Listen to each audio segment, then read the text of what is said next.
there, it's Brandi over here at brandystamps.com. Excited to be here today with a new video featuring the Above the Clouds stamp set. This one is so cute. I love the two-step stamping where you can layer these pieces together, and these greetings that go so well with hot air balloons. And then of course the hot air balloon punch, which is the perfect complement, and these two together can create some beautiful things. Today we're going to do a really detailed and pretty card. And so let's get started right away. Here are our pieces to create the base. I'm using Purple Posy and Gorgeous Grape. I always like to use my bone folder to give it a really sharp crease and get that perfect unrumpled crease. Now the next layer is also Purple Posy and it goes right on top, but we're going to give it some amazing texture by using the 3D Corrugated Stampin Up embossing folder. Embossing machine. And this is what I get. Look at all this cool texture. It gets all this layer. This reminds me of like the innards of cardboard when you take it apart and, you know, when you're making cardboard forts as a kid. So to glue this on, I don't want to roll snail on here because it'll flatten out all my pretty corrugation. So I'm going to take glue dots, just mini glue dots right off the roll. I'll put it on the hills, if you will, of my paper here so that it'll stick to my card front. So I've got a good hold in my four corners. Now the next layer is going to be some of our cardstock vellum, and I will use glue dots to adhere this as well, but this time I'll move them just a little bit inland, so not on the corners. So let's go ahead and offset it like this way. How about? Make sure those glue dots are sticking for me. So I've got my Gorgeous Grape Ink Pad. Just lift that right up and flip it around to get it ready.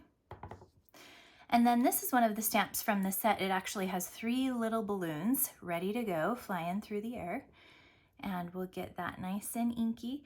And I'm just going to kind of stamp these random. I'm re-inking each time so that all of these are full strength, nice dark hot air balloons. Now this layer can get attached with snail. This is my favorite little paper to paper adhesive. Some up each side and it will adhere right to our vellum layer that we've got going. I'm still going to tilt this one just a little. We're starting to get a lot of layers and I'm creating texture and fun with this.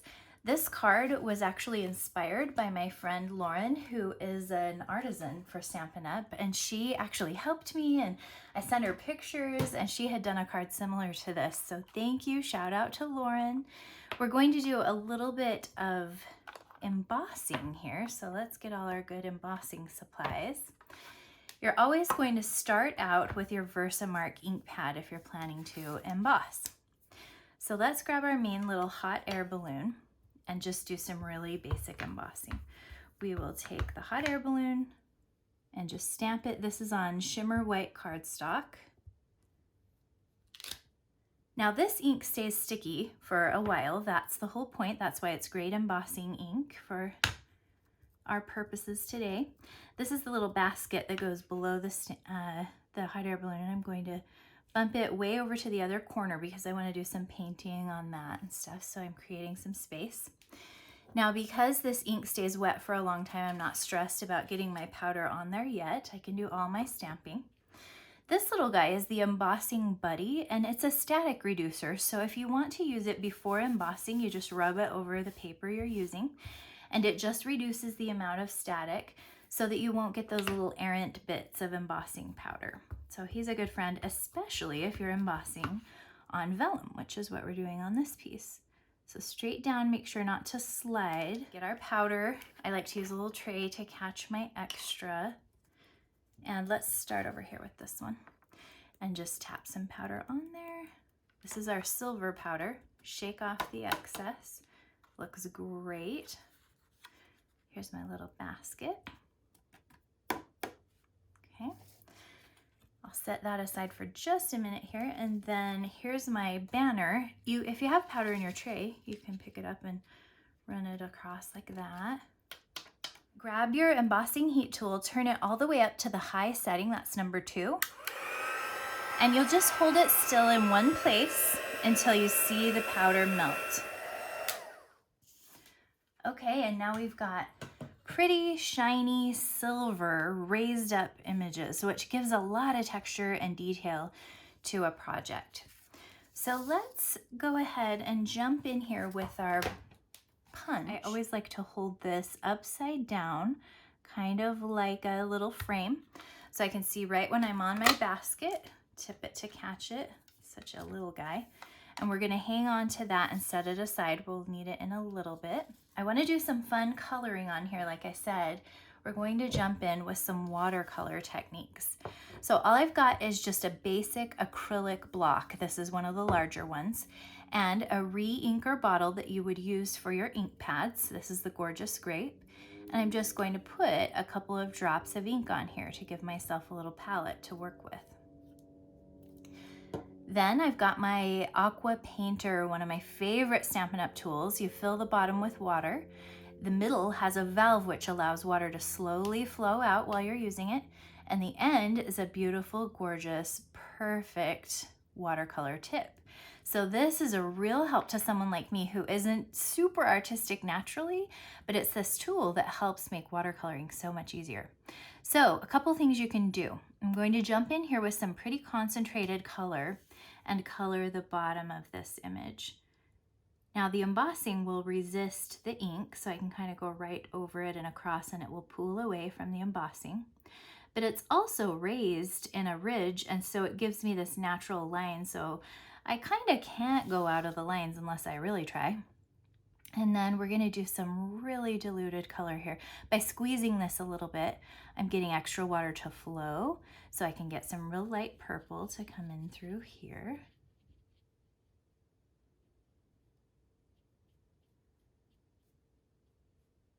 And there's no really wrong way to do this. With watercoloring, be sure you use some light and some dark, and let it dry in between. That's another big tip. You can't just do it all at once, or the color will all pool together. So right now I've got some fun layering of color down in there, so I'm just going to leave it for the moment. Come up to these little top ruffles and see if I can get some more dark color up there.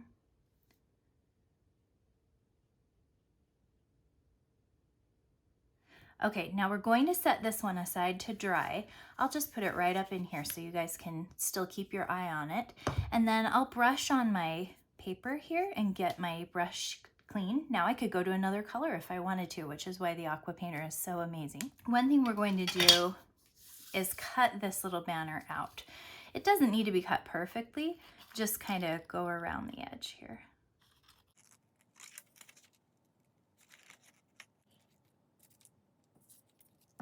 Okay, that is looking great, and we'll just set that aside too. We'll be using that in a few minutes. Let's check in on our hot air balloon. We got a fun little pinch of color coming in toward the middle. There's no way to anticipate how this is going to turn out. You just kind of keep playing with it and adding some different layers of color. Right now what I want to do is darken up an area across the top here.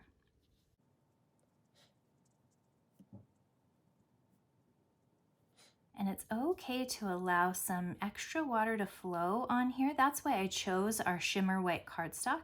It's more sturdy, it'll absorb more water and be nice and strong and supportive, even if you keep adding lots of water to it.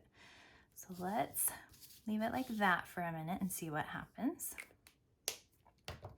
Another piece we're going to need for our project is a little Starburst Punch out. We can start to add some of this. So let's put some adhesive on that Starburst. It goes kind of right over in here.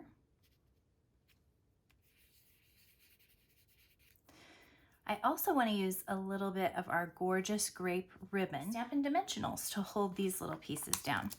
Now I know that my hot air balloon is going to go on top right here. And so I'm doing two things. I'm holding down those ribbons right where I want them. And I'm also preparing a place for my balloon to be and pop right up, so I can peel the backs off of these and stick my balloon to it in a minute here. So I love using my dimensionals that way. Another little layer of ribbon, we're going to use some of our metallic thread. I just want a few loops of it. I like to wrap it right around my fingers, trim it off, so I've kind of got a circle that's about 3 or 4 layers. And then I go, okay, I know I want it kind of, again, very imprecise, just kind of, oh, let's see how this looks. And I just pull at it a little bit. I mean, you can watercolor however you want to. You can even add some different colors and stuff. I'm gonna streak a little bit down through here. But let's go ahead and punch this out. We're gonna go right into the punch. And again, frame up the balloon until you can see right where it is.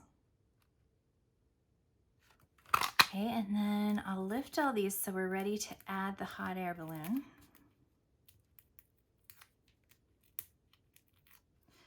And right before I do that, I'll just get any extra strands of this thread and lay them across my dimensionals so they aren't going crazy on me. There we go.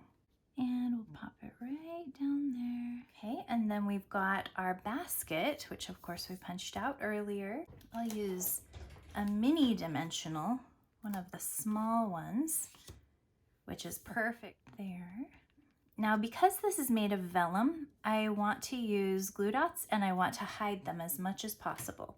So let's go back to our roll. I'm going to grab a glue dot and just roll it up. Put it on this top end. I'm kind of hiding it behind the silver embossing there so it won't show too terribly much. Again, roll it. And we'll put it kind of right on the edge there.